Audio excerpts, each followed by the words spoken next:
ओ।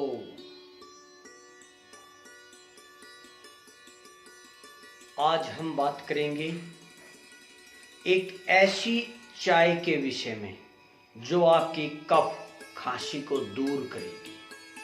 क्योंकि अक्सर सभी चाय पीते हैं और कफ खांसी भी रहती है, तो क्यों ना उसी चाय को हम दवाई का रूप ले लें ताकि वो हमारी कफ खांसी को दूर करे।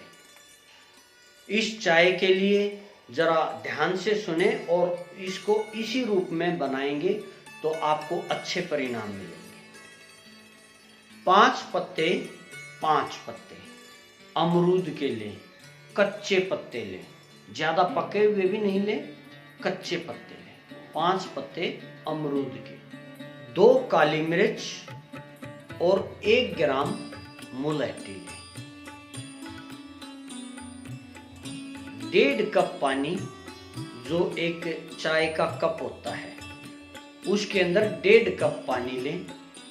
और शुगर ना हो तो स्वादानुसार आप उसके अंदर देसी खांड भी मिला सकते हैं। अगर शुगर है तो ना मिलाएं।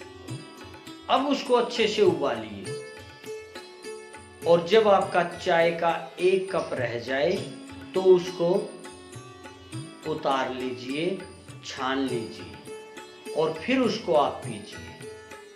तो वो आपके चाय का भी कार्य करेगा और यह एक प्रकार का क्वाथ हो जाता है, गाढ़ा हो जाता है। तो यह आपके कफ खांसी को भी दूर करेगा और आपकी चाय की भी पूर्ति करेगा। इसका सेवन कीजिए नियमित और परिणाम स्वयं देखिए।